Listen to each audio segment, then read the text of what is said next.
नमस्कार किसान भाइयों और बहनों, मैं गरिमा भारती आप सभी का हमारे साप्ताहिक कार्यक्रम कृषि कनेक्शन में स्वागत करती हूँ।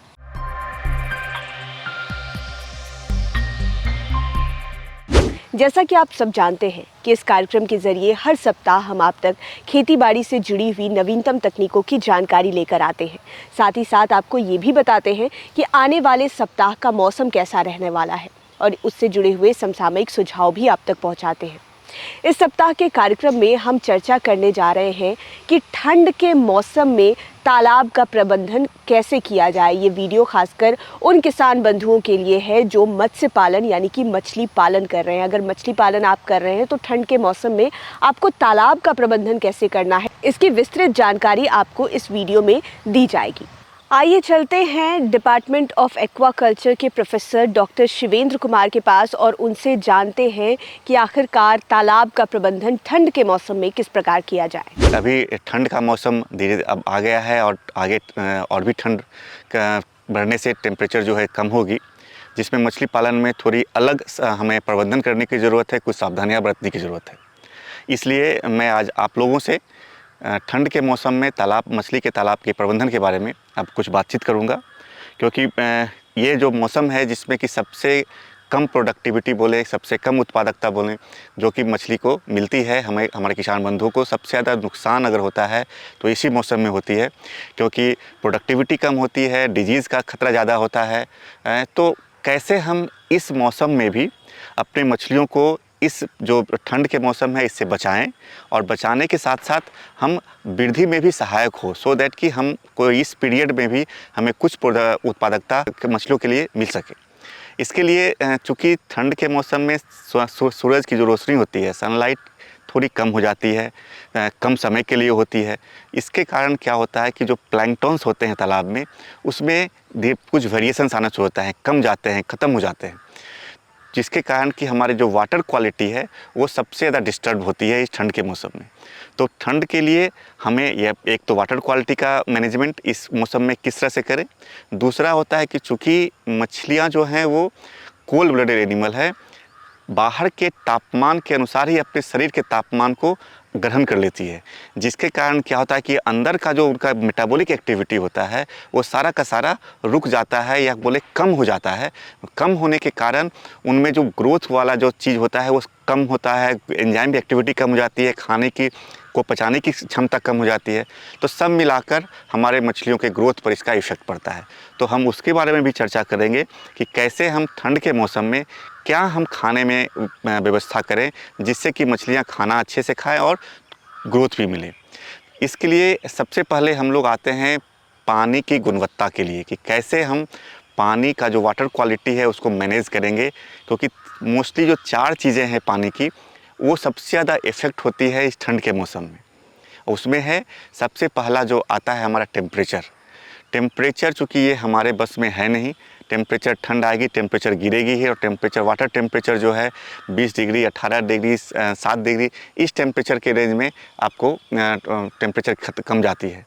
उसके लिए हम टेम्परेचर को मेंटेन करने का कुछ उपाय है जो कि हम लोग कर सकते हैं।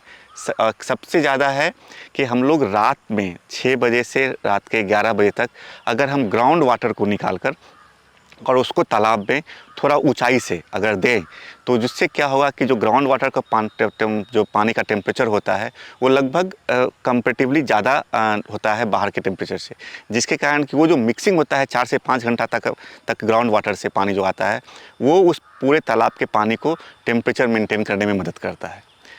दूसरा एक पद्धति और है कि जो शीत गिरता है अभी ठंड के मौसम में, वो शीत गिरने के कारण क्या होता है कि जो पानी का जो सरफेस में जो ठंडा शीत आता है तो उसके कारण भी टेम्परेचर कम होता है। तो अगर हम अपने तालाब के जो 20% एरिया है एक साइड से, अगर उस पर हम एक शेड लगा दें, पॉलीथीन का शेड लगाकर या तो बांस का चचरी लगाकर उस पर पॉलीथीन का शेड अगर लगा देते हैं, उसके कारण क्या होता है कि उस पर्टिकुलर एरिया में शीत नहीं गिरता है, और शीत नहीं गिरने के कारण उस एरिया में का टेम्परेचर जो है वो थोड़ा कम ठंडा होता है, तो मछलियाँ लोग क्या करती है कि उस एरिया में आकर अपने आप को एक्लिमेटाइज़ करती हैं, उस एरिया में अपने आप को रख सकती हैं, जिससे क्या है कि हमें खर्चा भी ज़्यादा ना लगता है और हमारा टेम्परेचर भी मेंटेन होता है। दूसरा जो चीज़ आता है वो है डिज़ोल्व ऑक्सीजन, यानी कि ऑक्सीजन की मात्रा कम होने लगती है। कम होने का कारण ये है कि सूर्य की रोशनी चूँकि कम समय तक रहती है, देर से निकलती है, बहुत दिन तक कोहरा रहता है और कुछ बादल भी छाए रहते हैं, तो सूर्य की रोशनी नहीं आती है। सूर्य की रोशनी नहीं पड़ने के कारण क्या होता है कि जो प्लैंक्टन्स होते हैं, वो फाइटोप्लैंक्टन्स खासकर, वो फोटोसिंथेसिस की क्रिया नहीं कर पाते हैं, जिससे कि ऑक्सीजन प्रोडक्शन कम होता है तालाब में, और नहीं होने के कारण ऑक्सीजन तालाब में कम हो जाती है, जिसके कारण भी मछलियाँ को सबसे ज़्यादा स्ट्रेस होता है। कुछ जगह तो मछलियाँ बाहर निकलकर गल्पिंग करने लगती हैं और कुछ दिन बाद मछलियों का मास मोर्टेलिटी भी देखा जाता है। इसलिए हम लोग को चाहिए कि कैसे हम डिज़ोल्व ऑक्सीजन को मेंटेन करें, क्योंकि वो एक सबसे महत्वपूर्ण पैरामीटर होता है हमारे मछलियों के पालन के लिए। उसके लिए अच्छा होता है कि या एक तो हम तरीका अपना सकते हैं कि हम उसी पानी को सर्कुलेट करें, जो हमारे तालाब का पानी है, पंप के सहायता से उसको सर्कुलेट करें। दूसरा हम लोग कर सकते हैं कि आजकल कुछ टैबलेट्स आते हैं ऑक्सीजन टैबलेट्स के नाम से, तो उस ऑक्सीजन टैबलेट्स को भी हम लोग यूज़ कर सकते हैं, जिससे कि हमारा वो ऑक्सीजन जो है वो उसमें ज़्यादा आ सकता है।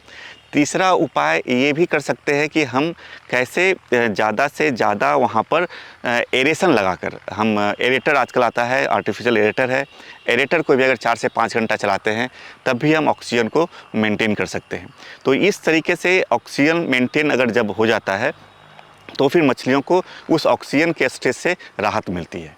फिर तीसरा चीज़ आता है कि पीएच, क्योंकि ठंड के मौसम में चूँकि सूर्य की रोशनी की कमी के कारण प्लैंक्टन्स, खासकर फाइटोप्लैंक्टन्स पूरी तरह ख़त्म हो जाती है, और उस पूरे फाइटोप्लैंक्टन ख़त्म होने के कारण क्या होता है कि जो पीएच होता है, वो पीएच जो है वो नीचे की तरफ चला जाता है, यानी कि एसिडिक की तरफ चला जाता है। पीएच कम होने के कारण मछलियों को अलग स्ट्रेस होता है, क्योंकि नॉर्मली जो पीएच होता है मछलियों के पालन के लिए वो 7.5 to 8.5 माना जाता है, आइडियल पीएच होता है। इसमें 7 से भी कम हो जाता है या 7 भी आता है तब भी मछलियों को दिक्कत होती है। तो पीएच मेंटेन करने के लिए सबसे बढ़िया तरीका है लाइम का यूज़, और ख़ासकर ठंड के मौसम में अगर लाइम को वीकली हम लोग एक डिवाइड कर वीकली अगर हम यूज़ करें लाइम का, उससे पीएच तो मेंटेन होगा ही और साथ ही साथ टेम्परेचर भी मेंटेन होता है हमारा। इसलिए लगभग 15 से 20 किलोग्राम प्रति एकड़ के हिसाब से हम हर प्रति सप्ताह अगर हम लाइम का यूज़ करते हैं तो उससे क्या होगा कि हमारा पीएच मेंटेन रहेगा, लगभग 8 मेंटेन रहेगा, और उस पीएच के बाद हमारा टेम्परेचर भी मेंटेन हो जाता है। सो दोनों चीज़ का फ़ायदा लाइम से होता है। लाइम के और भी फ़ायदे हैं जो कि अलग एज ए डिसइंफेक्टेंट काम करते हैं, साथ में साथ कुछ भी कीड़े मकोड़े हैं उनसे भी हमें राहत देती है।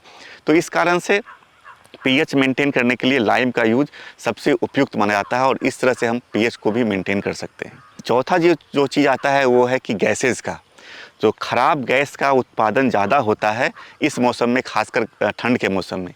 रीज़न होता है ये कि चूँकि सनलाइट पूरी तरह से इंटेंस नहीं होती है, और तो बॉटम तक सनलाइट हमारा जा नहीं पाता है ज़्यादा अंदर तक, पानी के अंदर तक, जिसके कारण कि जो डिसइंटीग्रेशन का जो प्रोसेस होता है, हमारा जो मल निकलता है मछली का, और कोई भी ऐसा पदार्थ जो सड़ा गला नहीं होता है, तो सड़ने के लिए सनलाइट की ज़रूरत होती है। लेकिन सनलाइट चूँकि नीचे तक नहीं जा पाता है, इस कारण से वो सड़ने की प्रक्रिया कम होती है, और वहाँ पर अलग अलग तरह की जो ख़राब गैसेज होते हैं उनकी उत्पत्ति होती है। तो उससे हमें निजात पाना भी बहुत ज़रूरी है, नहीं तो वो आगे चलकर मछलियों की मास मोर्टेलिटी का एक बहुत बड़ा कारण बनती है। तो इसके लिए हम लोग को सबसे अच्छा होता है कि हम लोग जियोलाइट का इस्तेमाल करें। जियोलाइट जो लगभग 50 से 70 किलोग्राम प्रति एकड़ के हिसाब से हम लोग उसको बालू में मिलाकर, जो बालू और जियोलाइट दोनों को मिलाकर पूरे तालाब में छिड़काव करें। उससे हमारा जो गैस है, ख़राब गैसेज, उससे हमें राहत मिलती है। उसके बाद होता है कि या तो हम लोग KMNO4 और नमक, इस दोनों का भी मिलाकर यूज़ कर हम लोग बहुत कुछ हद तक गैसेज का भी हम लोग या फिर दो अलग अलग इन्फेक्शंस होते हैं उससे भी हम लोग को निजात मिलती है। खासकर KMNO4 मोस्टली 1 किलोग्राम प्रति एकड़ के हिसाब से, और साथ ही साथ नमक जो है वो लगभग 50 किलोग्राम प्रति एकड़ के हिसाब से, दोनों को मिलाकर हम पूरे तालाब में जैसे ही छिड़काव करते हैं तो हमारा गैसेज से लेकर और भी जो अलग अलग डिसइंफेक्टेंट है उससे भी राहत मिलती है।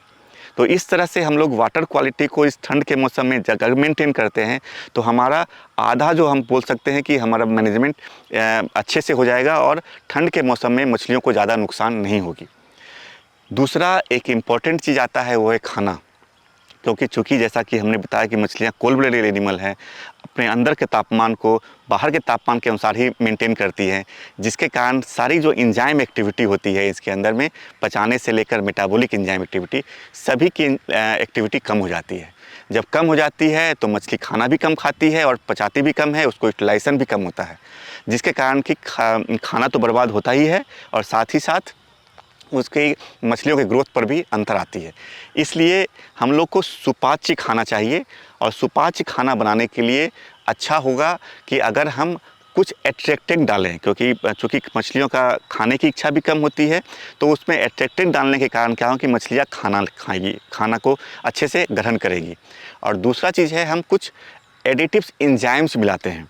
एंजाइम्स मिलाने से क्या होगा कि वो मछलियाँ के साथ जो खाने के साथ जब एंजाइम उसके अंदर में जाएगी तो उस एंजाइम के कारण मछलियाँ अपने जो भोजन खाती हैं उसको यूटिलाइज अच्छे से कर पाएगी, डाइजेस्ट अच्छे से कर पाएगी।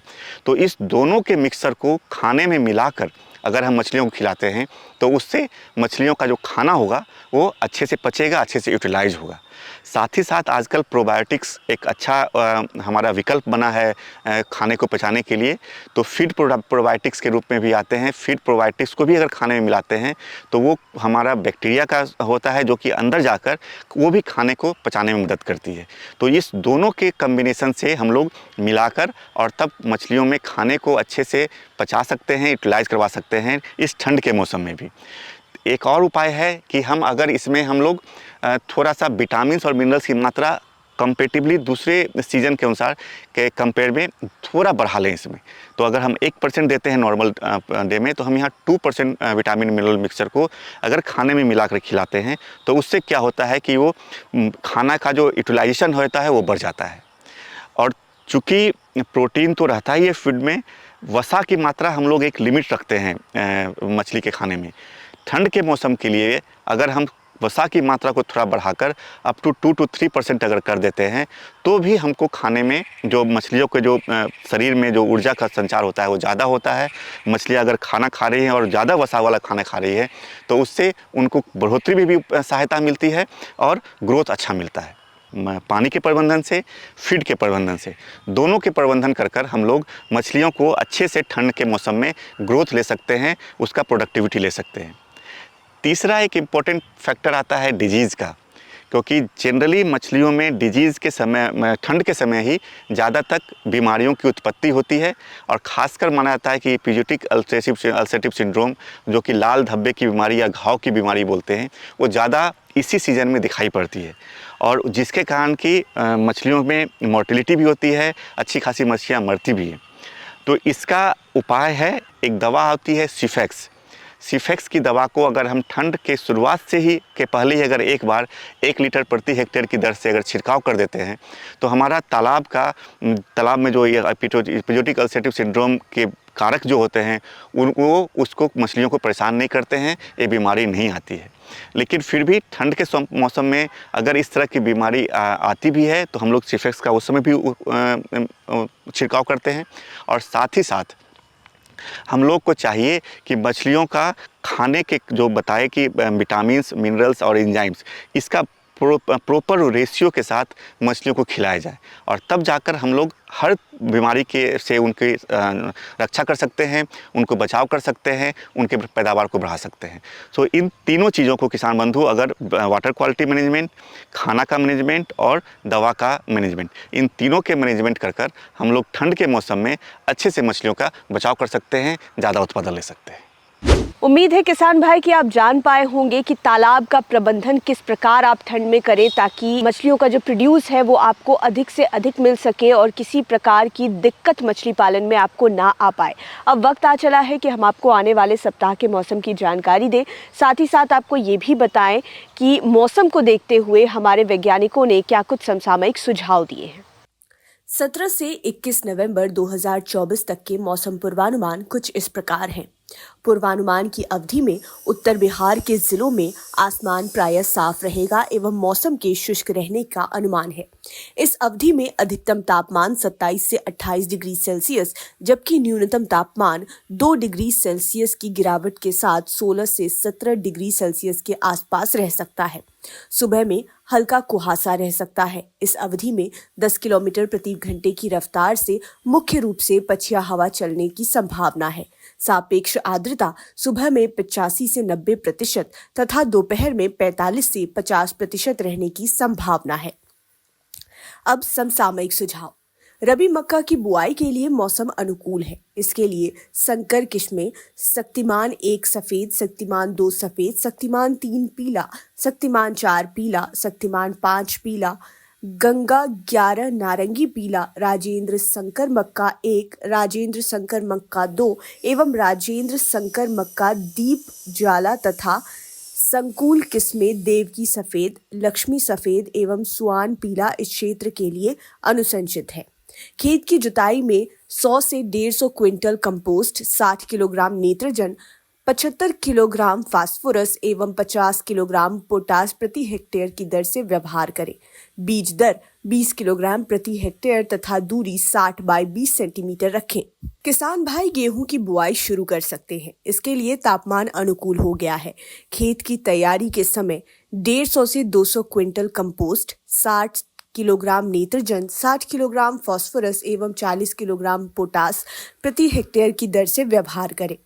बुआई हेतु HD 2967, HD 2733, HD 2824, DW 187, DW 39, HUW 468, CBW 38 किस्में उत्तर बिहार के लिए अनुशंसित हैं। चना की बुआई के लिए मौसम अनुकूल हो रहा है। बुआई के समय 20 किलोग्राम नेत्रजन, 45 किलोग्राम फास्फोरस, 20 किलोग्राम पोटास एवं 20 किलोग्राम सल्फर प्रति हेक्टेयर की दर से व्यवहार करें।